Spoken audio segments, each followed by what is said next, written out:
శాంతి చర్చలు అనేది వాస్తవానికి నిర్వహించవలసిన బాధ్యత ప్రభుత్వానికి.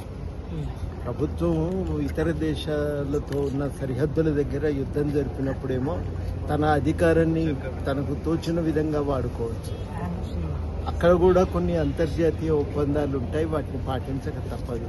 నిస్సహాయులను, సాధారణ పౌరులను వాళ్ళ జోలికి పోకూడదనే నియమాలు ఉంటాయి.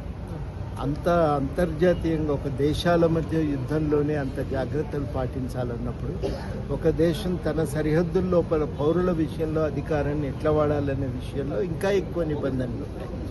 ప్రభుత్వం తన ఇష్టానుసారంగా అధికారాన్ని వాడటానికి వీల్లేదు. చట్టం ఏం చెప్తుందంటే సొంత రక్షణ కోసం, ఆత్మరక్షణ కోసమైనా ఎవరిని చంపే అధికారం ప్రభుత్వ యంత్రాంగానికి లేదు. అట్లా చంపటం నేరమే. అది అట్లా చంపినటువంటి వాళ్లను ముందు కేసు నడిపి నేరం చేయలేదు, ఆత్మరక్షణకు అనివార్యమే చంపిండని తేలితే తప్ప అటువంటి వాళ్లను వదిలిపెట్టడానికి వీల్లేదు. ఇంత స్పష్టంగా చట్టం చెప్తుండగా ఇవాళ మీదబడి కాల్చి చంపుతాము అని ప్రకటించటం ఇది చాలా అన్యాయం. ఇది రాజ్యాంగ వ్యతిరేకం, ఇది చట్ట వ్యతిరేకం. కాబట్టి తప్పనిసరిగా ప్రభుత్వం వాళ్ళు చర్చలు జరుపుతామని ప్రతిపక్షం అన్నప్పుడు, మాట్లాడుతాము అన్ని శాంతియుతంగా పరిష్కరించుకుందామని అన్నప్పుడు ఆ బాటలో సాగవలసిన బాధ్యత ప్రభుత్వం మీద ఉంది. ఆ చట్టం విధించిన ఈ పరిమితులకు లోబడి, రాజ్యాంగ పరిధికి లోబడి ఇవాళ కేంద్ర ప్రభుత్వం అందుకనే ఈ చర్చలు జరపాలని, ఇవాళ ఆపరేషన్ కగార్ను తక్షణం ఆపి చర్చలు జరిపి శాంతియుతంగా సమస్యను పరిష్కరించాలని కోరుతున్నాం. ఇటు నక్సలైట్ల డెవలప్మెంట్ ఆపుతున్న నక్సలైట్లు అంటే ఆదివాసుల డెవలప్మెంట్ ఆపుతున్న నక్సలైట్లు అందుకని ఎన్కౌంటర్ చేస్తున్నామని చెప్పి బీజేపీ పార్టీ. ఏది నువ్వు ఆదివాసులు అభివృద్ధిని ఆపుతారని నీకు అనిపించి చర్యలు తీసుకోవాల్సి వస్తే దేని ప్రకారం చర్యలు తీసుకుంటారు? ఇది ప్రశ్న కదా. ఈ ప్రశ్న ఏంటంటే భారత రాజ్యాంగం ప్రకారం, భారత చట్టాల ప్రకారమే చర్య తీసుకోవాలి కదా.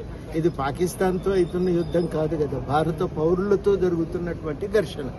వాళ్ళ అభివృద్ధికి అడ్డం పడుతున్నారు, మేము ఆపాలనుకుంటున్నాం అంటే చట్టపరంగా, రాజకీయ పరంగా చర్యలు తీసుకోవాల్సిందే తప్ప ప్రభుత్వం తన ఇష్టానుసారంగా అధికారాన్ని ఉపయోగించే అవకాశం ప్రభుత్వానికి లేదు. ఇది ప్రభుత్వం గుర్తెరిగి వ్యవహరించాలి.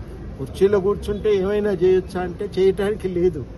ఎక్కడ కూర్చున్న వాళ్ళైనా చట్ట ప్రకారమే నడుచుకోవాలి తప్ప చట్టాన్ని ఉల్లంఘించి ఇష్టానుసారంగా వాళ్ళు నిర్ణయాలు తీసుకోవటానికి, అధికారాన్ని నిర్వహించటానికి, హింసకు దిగటానికి అవకాశం ప్రభుత్వానికి లేదు. నైతికంగా ప్రభుత్వం ఈ చట్టానికి పరిమితులకు లోబడే పనిచేయాలి. ఎదుటి వాళ్ళు చట్టాన్ని పాటించినా పాటించకపోయినా, వాళ్ళు ఎటువంటి వ్యక్తులైనా, వాళ్ళ సిద్ధాంతాలు ఏవైనా ఇది అనివార్యం. ఈ నియమాలను ప్రభుత్వం పాటించడం తప్పదు. అందుకనే చర్చలు చేయవలసి. రీసెంట్ గా ములుగు జిల్లాలో కూడా ఎన్కౌంటర్ జరిగింది, సుమారు 20 మందికి పైగా చనిపోయారు. సో అప్పుడు కాంగ్రెస్ ప్రభుత్వం ఏమైనా కేంద్రం పైన ఒత్తిడి చేయడం కానీ, కాంగ్రెస్ ప్రభుత్వం ఏమైనా చర్యలు తీసుకుందా? మన రాష్ట్రంలో జరిగినప్పుడు ఇప్పుడు రాష్ట్ర ప్రభుత్వం మన పరిధిలో, మన రాష్ట్ర సరిహద్దుల్లో జరిగినవి కావు, అవతల జరిగినవి ఏవైనా అది రాష్ట్ర ప్రభుత్వం తన బాధ్యతగా కేంద్రంతో కూడా ఒక మాట చెప్పాలని మనం అందరం అడుగుతూనే ఉన్నాం కదా. దానికి సూత్రరీత్యా ముఖ్యమంత్రి గారు కూడా శాంతియుతంగా ఇది ఒక సామాజిక సమస్య అని అంగీకరిస్తున్నాం, దాని పరిష్కారానికి ఆ విషయాన్ని దృష్టిలో పెట్టుకుని వ్యవహరించాలనే ప్రకటన కూడా చేసిండ్రు. కాబట్టి ఘర్షణ ఇక్కడ లేదు. వాస్తవానికి సమస్య ఎక్కడుందంటే కేంద్ర ప్రభుత్వం, ఛత్తీస్గఢ్ ప్రభుత్వం ఈ విషయంలో ఒక నిర్ణయానికి రావాలి. అందుకని కేంద్ర ప్రభుత్వమే పూనుకొని చర్చలకు తోవను సాఫ్ చేయాలి. గతంలో పోలీసులను కూడా చంపినటువంటి మావోయిస్టులు అవే ఏదన్నా